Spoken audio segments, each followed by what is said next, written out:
찬바람이 싸늘하게 부는 이 시기가 오면 찬바람이 싸늘하게 월급 받는 회사원들에게는 불현듯 떠오르는 것이 한 가지가 있습니다. 바로 연말정산.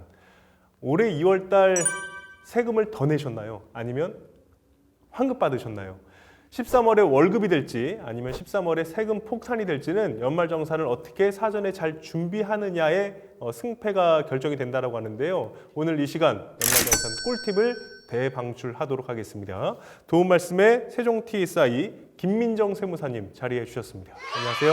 안녕하세요. 반갑습니다. 자, 저희 강금토 지난번 영상에 부동산 전문 에스테이트 출연자분들이 나오셔가지고 이제 설명을 해주셨는데 피플라이프에는 전문가 네트워크 조직이 있거든요. 세종 TSI가 어떤 회사인지는 세무사님이 직접 설명을 해주실까요? 네, 저희 세무법인 세종 TSI는 중소기업 CEO 및 고액 자산가들에게 자산 관리 및 기업 경영에 도움을 드리는 세무 서비스에 특화된 컨설팅을 제공하는 세무법인입니다. 김민정 세무사님, 굉장히 기대가 큽니다. 왜냐하면 우리나라에 약 1,600만 명의 연말정산을 하는 분들이 계시고요. 이 세금을 조금이라도 아낄 수 있는 연말정산 꿀팁 뭐가 있을까 늘 고민해 왔거든요.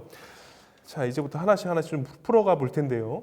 먼저 연말정산이 무엇인지 이 개념부터 좀 정리를 해주셔야 될 것 같아요. 네, 연말정산의 사전적인 의미는 급여에서 원천 징수한 세액에 과다납부액, 과소납부액을 연말에 정산하는 일입니다. 근데 이걸 그냥 듣고만 있으면 뭔 소리야? 너무 어렵죠. 그래서 쉽게 얘기를 하면 정부에서 매월 급여에서 조금씩 소득세를 떼어가는데 그 가져간 돈과 우리가 내야 되는 세금을 정산을 하는 그 정산해서 줄 거는 주고 받을 건 더 받는 그런 일련의 정산 과정을 일컫는다고 생각하시면 될 것 같아요. 예, 그러니까 원천징수라고 해서 우리가 월급을 연봉 그대로 받지 않고 좀 세금을 떼고 받잖아요. 그렇죠. 근데 그 뗀 세금을 쭉 정산을 해서 이렇게 세금 많이 냈어, 좀 돌려줄게. 이게 이제 연말정산에서 하면 환급을 받는다라고 표현을 하는 거고, 야, 세금을 더 내야겠는데? 라고 하면 우리가 아니면 토해낸다. 그렇죠. 속히 토해낸다고 하는데 네. 전문 용어로는 추가 납부한다. 추가 납부한다. 네. 이게 이제 연말정산이다. 그렇죠. 그래서 앞서 제가 설명해드린 것처럼 연말정산을 하는 근로자가 우리나라에 약 1,600만 명이라고 해요. 근데 프리랜서도 있고 개인 사업자도 있고 신분이 다 다르잖아요. 이 모든 분들이 다 연말정산을 해야 되는 겁니까? 그건 아니고요. 원칙적으로 모든 국민은 그냥 5월 31일, 그러니까 내년에 5월 31일에 종합소득세를 하는 게 원칙인데요. 다만 근로소득자와 직전 연도 매출액이 7,500만 원에 미만하시는 음료 판매원, 그러니까 음료 배달원, 그다음에 방문 판매원, 보험 판매 요 세 분만 연말정산의 대상이십니다. 아, 그렇군요. 모든 개인 사업자라고 다 포함되는 것이 아니라 개인 사업자들 중에서 보험 판매원, 방문 판매원, 음료 배달원 요 세 업종 분류만 이제 연말정산을 하는 것이거든요. 맞아요. 근데 그 업종에서도 직전 연도 매출액이 7,500만 원 미만이신 분들만 7,500만 원이 넘어가면 어떻게 됩니까? 그분들은 5월 달에 네. 종합소득세 신고 대상자이신 거예요. 신분에 따라서 그리고 소득 금액에 따라서 신고하는 그 날짜가 달라진다. 이렇게 좀 알고 계시면 좋을 것 같고요. 소득공제, 세액공제 많이들 들어보셨을 겁니다. 근데 소득공제와 세액공제는 엄연히 다르기 때문에 이것도 좀 우리가 미리 알고 있으면 좋을 것 같아요. 맞아요. 연말정산의 거의 꽃이라고 볼 수 있는 개념인데요. 쉽게 설명을 해보도록 할게요. 보통 근로소득자를 대상으로 할 때 연봉액에서 세율을 곱하면 세액이 결정이 되잖아요.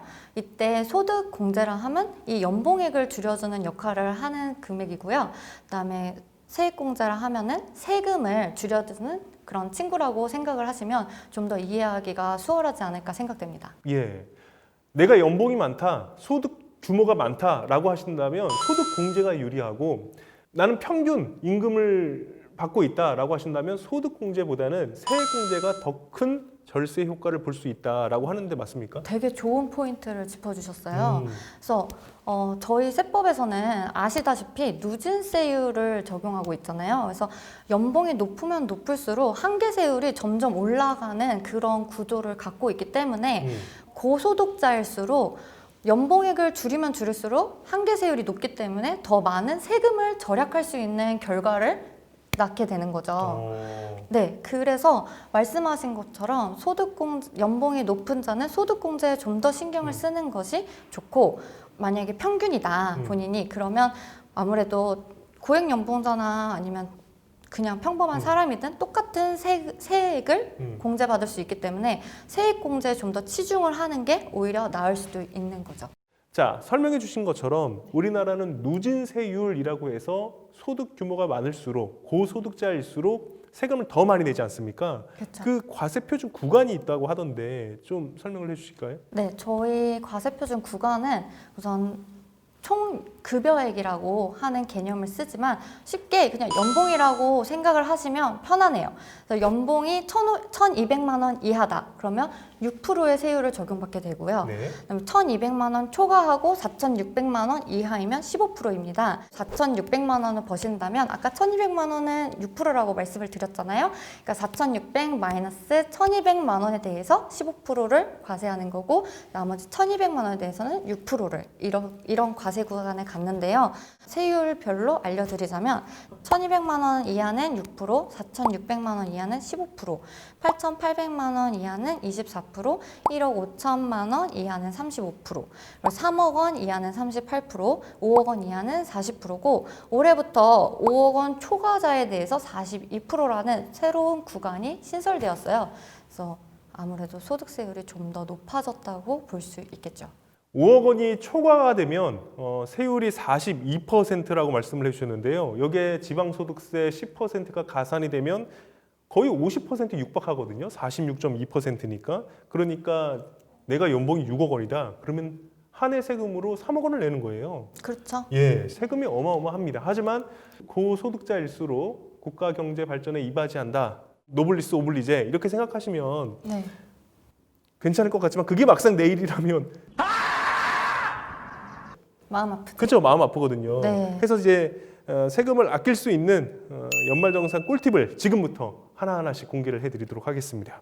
네. 자, 먼저 첫 번째, 첫 번째는 예, 부양가족은 고소득자에게 집중시켜라입니다. 인적공제 중에 하나의 이제 방법일 것 같은데요. 그렇죠. 예. 아까 말씀드린 대로 소득공제를 많이 하면은 연봉액을 줄여주는 역할을 하잖아요. 그러다 보니까 고소득자는 아까 또 말씀드린 대로 누진세율이기 때문에 더 높은 한계세율을 적용받게 되어 있어요. 그래서 인적공제가 무엇이냐? 그러면 세법은 부양가족 한 명당 150만 원씩 연봉을 줄여준다고 생각을 하시면 되는데 연봉을 줄여주기 때문에 한계세율이 높은 고소득자의 세금이 더 줄어드는 효과가 나게 되죠. 그래서 맞벌이 부부인 경우에 부양가족을 누구한테 등록시키냐에 따라 가지고 약간 세액의 차이가 있을 수 있는데요. 이런 경우에는 보편적으로 그냥 연봉이 좀 더 높은 쪽으로 부양가족을 더 등록을 시키면 소득액을 줄여서 세금을 줄일 수 있는 그런 효과가 나타날 수 있겠습니다. 예. 그리고 여기에 이제 혹시나 뭐 부모님이 몸이 편찮으셔서 중증 환자라면 거기에 또 추가적으로 인적공제가 또 들어갈 수 있잖아요. 맞아요. 너무 잘하시고 계시네요. 그래서 장애인의 범위가 중증 환자를 포함하고 있기 때문에 부모님이 만약에 기본공제 대상자이신데 중증 환자이시다. 그러면 150만 원에 추가로 200만 원을 더해서 350만 원의 소득공제를 받을 수 있습니다. 그래서 추가로 200만 원 더 받으실 수 있다고 하니까 이 부분 좀 잘 챙겨보셨으면 좋겠고요. 자, 두 번째 꿀팁은 요즘 워낙에 1인 가구가 증가하고 있는 추세다 보니까 이 부분이 가장 큰 관심이고 화두인 것 같아요. 바로 월세 세액공제 네. 설명해 주실까요? 네, 월세 세액공제라 함은 무주택 세대주가 납입한 1년간에 낸 월세액에 대해 가지고 세액을 공제해주는 제도인데요. 모두가 되는 건 아니고요. 아까 말씀드렸듯이 무주택 세대주셔야 되고요. 월세 총액 750만 원을 한도로 해서 총 급여액 5,500만 원 이하인 경우에는 12%, 그다음에 총 급여액이 7천만 원 이하이신 분들은 10%에 상당하는 금액을 세액에서 공제해주는 제도입니다. 한 달에 월세를 세금에서 깎아주는 네. 효과를 발휘하니까 정말 꿀 혜택이죠. 자, 이 혜택을 받기 위해서는 또 본인 스스로가 챙겨야 할 서류가 있을 텐데요. 뭐가 있을까요? 네. 무주택 세대주라고 말씀을 드렸기 때문에 우선 주택이 있나 없나를 확인을 하든지 또 월세이기 때문에 임대차 계약서가 있는지를 확인할 필요가 있겠죠. 근데 이 임대차 계약서는 아무의 계약서가 되는 게 아니라 본인하고 기본공제 대상자로 등록된 자와 체결한 임대차 계약서가 필요하고요. 그다음에 이 월세 세액공제를 받기 위해서는 꼭 전입신고가 되어 있어야 돼요. 그래서 전입신고가 되어 있는 달부터 월세 세액공제가 가능하기 때문에 주민등록 등본 이렇게 필요합니다. 주민등록등본상의 거주지와 계약서상의 주소지가 같아야지만 이 혜택을 받을 수 있다는 점 다시 한번 알아두시길 바라겠습니다. 자, 오늘 이렇게 해서 첫 번째 시간으로 연말정산에 대한 개념 정리 그리고 가장 중요한 소득공제와 세액공제의 차이 이 부분에 대해서 말씀을 드렸고요. 그리고 꿀팁 5가지 중에서 첫 번째, 두 번째를 방출해 드렸습니다.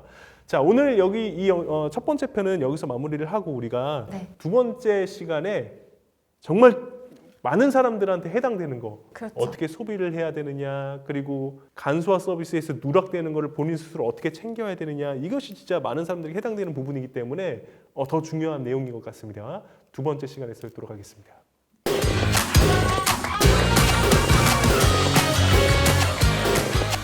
이 편 가시기 전에 구독, 좋아요, 알림 설정은 필수입니다.